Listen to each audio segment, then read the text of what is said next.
Have you ever wondered how your sales performance compares against your competitors and peers? The B2B Sales Benchmark Report provides the definitive guide to what success looks like in 2021. See how you compare in terms of win rate, sales cycle, average deal value, relationships, and engagement. You can see the results and get the full report at ebsta.com/B2B-sales-benchmarks.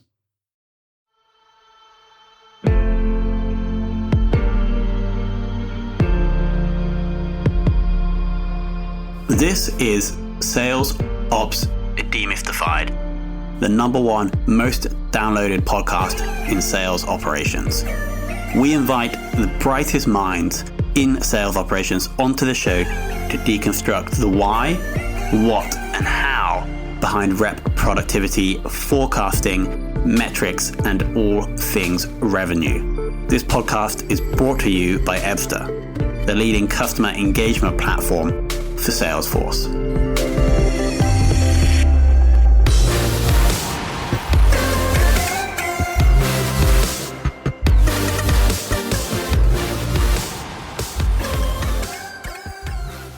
Hello and welcome to another very special episode of the Sales Ops Demystified podcast. And today I'm super excited because we should be tackling the world of sales ops from a slightly different perspective. Let's welcome Chuck Marcouiller onto the show. Hello. Great to be here. Thank you, Tom, for the invitation to join you today. No worries. Now, Chuck is currently the Senior Director of Revenue Enablement at Jobvite. And so what I want to dig into is Chuck's kind of view of what revenue enablement encompasses and how that fits in with the world of RevOps/Sales Ops. And then we'll go through the normal questions, of course. So Chuck, first question, how did you get into the world of ops and enablement? Because I am aware that I think you had a sales background in the past. Yes, I got into sales enablement. So I'm sales enablement. Sales enablement is a little bit different than sales ops. Enablement and ops are like salt and pepper. You know, they're the condiments that go together. We both report to the chief revenue officer traditionally within a organization. Sales ops usually deals more with, the numbers and the policy and the territory, and enablement is more with the how do we do the, train, how do we increase the performance and the efficiency and the effectiveness of the sales team. We sometimes overlap on the tools. Sometimes sales enablement reports to ops. Sometimes ops reports to sales enablement, but we work together as a team in order to improve the overall efficiency and the effectiveness of a sales organization. So I got into sales enablement through the traditional way. I was a seller. I was at ADP. I worked for the little payroll company ADP for 20 years, and I was a seller there. And then went into sales leadership with a little stint in between being a seller and a sales leader. I worked in sales ops because at that time, sales ops was the umbrella that did sales training, sales metrics, sales, everything under the hood that wasn't sales. I did that for 3 years and realized I was helping salespeople make a lot more money than I was. So I wanted to go into sales leadership, went over into sales leadership. And then after that was talking to one of my leaders, and they said, hey, if you want to go, because I was doing leading sales teams that were non-payroll, and in ADP, everything is payroll. And if you want to become a VP in our organization, you have to have some experience building payroll people. So I went into the development side of the organization, the sales enablement side, and found that I absolutely loved it. And had an opportunity to do leadership development with them, meaning build sales leaders, and did that for a little while before spinning out and doing some other enablement kind of things with some other pre-IPO organizations. So my track record after being a sales leader has been really on the sales enablement side. Sure. And so if we are going to extend the condiment analogy, sure. If sales enablement is the pepper and sales ops is the salt, both condiments really just want the main dish to taste really good, Does that align? Yep, absolutely. Sales, when you look at sales ops and sales enablement, we exist for one purpose, and that is to make sure that sales is successful. And what we're trying to do is to make sure that the CRO achieves their business objective, whatever it is. So we give sales ops gives the insight as to what's really happening within the sales organization, the metrics and the measurements and the forecast as to what's happening. And sales enablement is looking on the other side and saying, okay, so how do we accelerate the performance? What are the learnings for the existing salespeople? What is the talents and the skills that we need to bring into the organization in order to achieve those objectives, whether they be short-term or long-term objectives? Awesome. Now let's zoom in to today. Could you share just the high-level view of the current tech stack you're running, just to give context to the audience? Sure. Absolutely.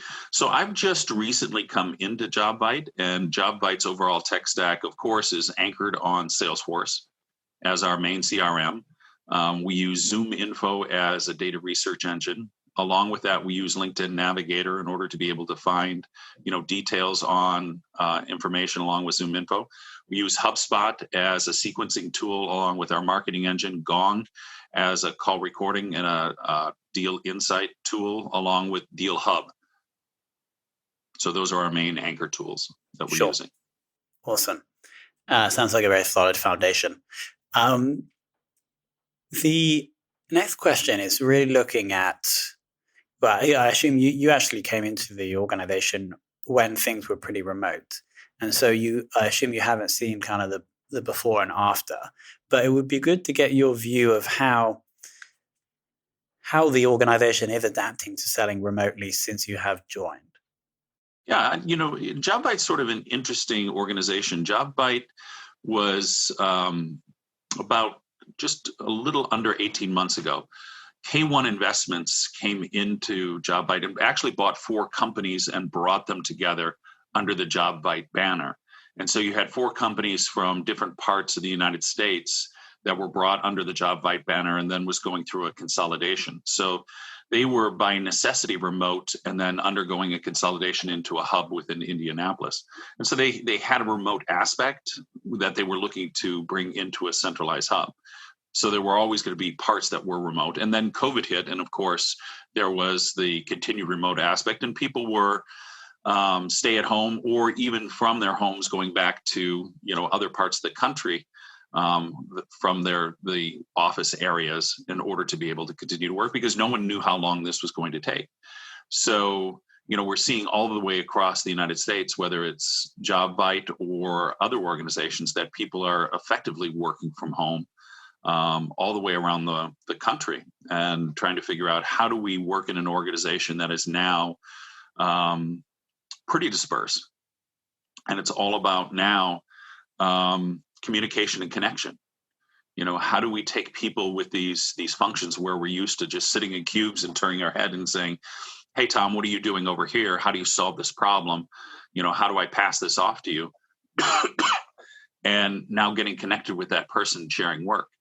How do we collaborate? How do we think about things? How do we pass and get advice on an instantaneous, almost near instantaneous basis?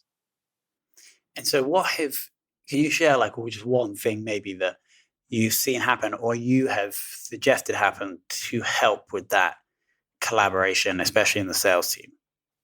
Well, one of the things that we're seeing in the sales team is that for leaderships, one of the things that our chief revenue officer has done, Joe, we do a daily stand-up. Every morning, first thing is, no matter where we are within the country, we do a daily stand-up. Now, they're on the East Coast, I'm on the Pacific, so that means a 5 a.m. wake-up call for me and getting on the call at 6 a.m. So all the leaders are saying, hey, here's what we're doing, and this is what we're coordinating on, which has allowed the leaders to stay in sync as to, here are the hot priorities for the day, and here are the challenges, and here's the barriers that I'm trying to overcome myself as a leader and what my team is focused in on. And here are the things that I'm going to be checking in, which has allowed the leaders to stay in sync. And I know that they're doing that same thing with their teams. So instead of having longer meetings, we're doing, short stand-ups and cadences of 10, 15 minutes of saying, hey, here's what's going on. Here's what I'm seeing. Here's what my blockers are. And here's what I'm going to be coordinating. Yeah, that makes total sense. Not having these long, extended Zoom meetings in the afternoon. Just if I get this clear in my head, the structure. So there's the chief revenue officer who you're reporting into, and then there's a lead on the sales ops side who also reports into the CRO. In our case, this head of sales ops or the head of revenue ops actually reports into the head of operations, which is a little unique in SaaS. So I report as sales enablement, revenue enablement into the CRO for new sales, and the head of revenue operations reports into the head of overall ops. Got it. Interesting. Sort of parallel in this organization, which I haven't seen in a lot of organization, but it works. Cool.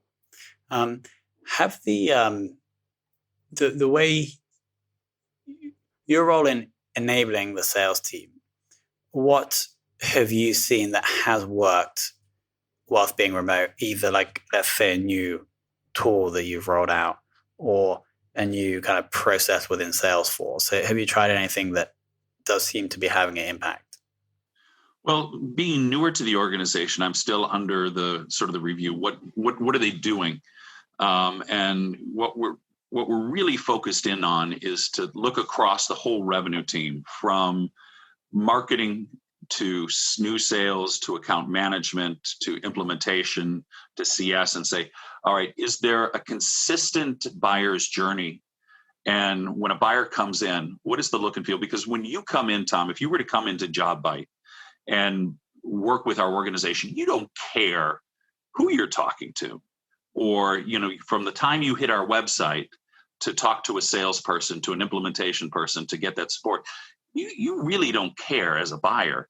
You just want good service. You want to get your problem solved. You want a great piece of software to take care of you. And you want to work seamlessly throughout the organization. And it's up to us to make sure that we coordinate everything behind the scenes to make sure that journey, that process, that look and feel is seamless. And so that's why we've, for my revenue operations or revenue enablement, is to make sure that all the way along that process, we're coordinated and thinking instead of our normal silos of marketing or new sales or implementation or account management and those kind of things, that we're looking beyond our silos and saying, okay, are we creating that seamless experience for our buyer? And are we creating the processes needed so that when Tom comes to Jobvite, he gets that and he knows that he's going to be taken care of, so that we can do that better than any other alternative that he could look at in our category. So your role is almost like empowering sales, marketing, and CS to ensure that every relationship they're initiating, developing, or nurturing is as good as possible. Right, exactly.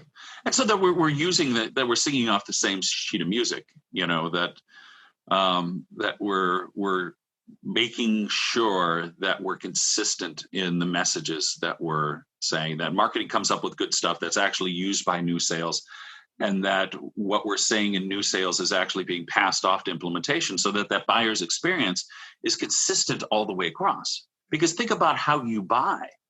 I mean, you go in and you start off on a website and you look us up, and then you start talking to a salesperson. You're probably going to go out to their LinkedIn profile and check us out a little bit. Who is this person that I'm getting to know a little bit? And then you get to meet another person in implementation, and you're expecting that everything that you talk to your salesperson to is coordinated with that, implementation person, and you don't want to repeat yourself. So think of all the systems that in the background, no matter where you put that information in, flows all the way through and is coordinated for that consistent experience. And simple say, but hard do. And we have to make sure that we're thinking about it on a leadership team, that we're creating all of the learning, and we're creating all of the systems that make all of that stuff happen seamlessly, so that you as a customer coming into our organization don't have to worry about that.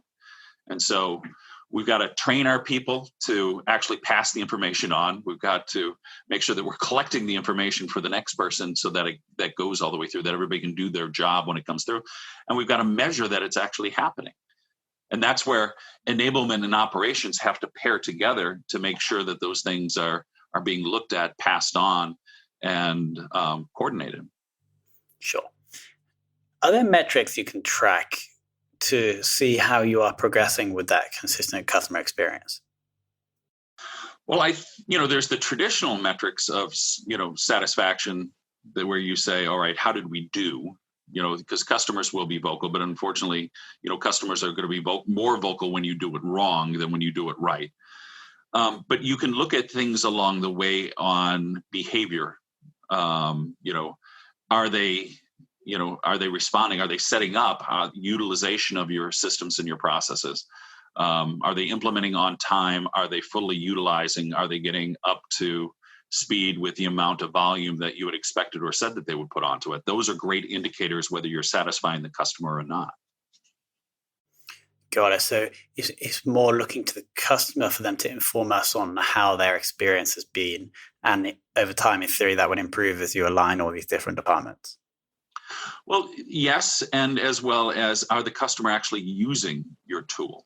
If they don't, it's a real vote for your tool if they don't actually implement it, or they don't actually put their people or train their people on it and use it. If they put it on the shelf, they're voting by not using you as well, right? Got it. So not only looking at what the customers are saying, but also what they are actually doing, and are they using behavioral tools? Yeah. Yeah, which is actually probably a bit more reliable than what they say. Because when it comes to renewal time, within SaaS, we don't make money until they renew, right? It's the second, third, and fourth year where most SaaS companies make the bulk of their revenue with a customer. And so it's absolutely critical that we create the impact and we create the value for the customer that they'll want to stay for multiple years. And so if it's shelfware and they're not seeing the value, what's going to happen at renewal time? They're going to sit there and say, yeah, well, that was really interesting. I'm not interested in renewing. And, the cost of sale and the cost of marketing that every SaaS company puts in the first couple of years, all goes to waste. Yeah, it's so important. Where when you think about it like that, you could actually lose money if you bring on a company and then, this is why everybody, this is really the argument for shifting to revenue versus sales ops, right? Yeah. And really being focused all the way along in both sales ops and enablement on the buyer's journey, and to make sure that you're saying, hey, are we talking to our revenue team, from marketing to sales to implementation to account management to service, to create that buyer's experience where we understand the impact that the buyer wants to have, and ensuring that we're delivering the impact that they want, because it's different for each buyer. Think about you as a buyer, what you want to get out of tech, which is going to be different. We can buy the exact same piece of software and want two very different things out of it. For sure. I think this is if any sales ops or sales enablement person listening, I think this is a really crucial thing to look at within the organization, aligning those through, multiple different teams if you include implementation and account management. Awesome. That was a deep dive into the world of revenue enablement. So super interesting. Now let's move into the two most important questions, Chuck. Sure. So the first is, in your career to date, who has taught you the most about enablement /ops? I would say from two sides. From the business side, I've been very fortunate to work with some great business leaders. One of the great CROs that I had a chance to work with is a gentleman by the name of Jay Dubler, who's now the president of Focus Software, and another CRO by the name of Forrest Hobbs. But within sales ops / sales enablement, I had peers, Chris Burley, who's now with the Marcus Buckingham Group, and another gentleman who's since retired, who wrote a great book called Jerry Busson, who wrote a book called Off the Bench Leadership. Those two gentlemen have been quite influential to help me understand, how to teach sellers how to sell and how to teach sales leaders how to be great sales leaders. For sure. And the final one is, who within the world of enablement, leadership, ops, would you like to take for lunch? And it could be someone that you do or don't know. Well, I would say there's one lady that, I really respect and had an opportunity to work with, who is a fantastic sales ops person, who is the salt to my pepper, working at a company I work with at Avalera, a lady by the name of Amy Mosier, who was one of the best sales ops directors that I ever had the opportunity to work with. She just got sales ops. She was fantastic. She's currently the senior director of sales op at a company called Echo here in Seattle. Amazing. Well, Chuck, I want to thank you for coming on and joining an ops dominated podcast to come to explain both the importance of enablement, but also the importance of the revenue function versus the sales function. So it's been eye-opening. Chuck, thank you for jumping on. It's been my pleasure. And like we talked about before, sales enablement cannot be successful without a good sales ops partner. We are really dependent upon the metrics that sales ops helps us generate and the insight that sales ops generate. Thank you, sir.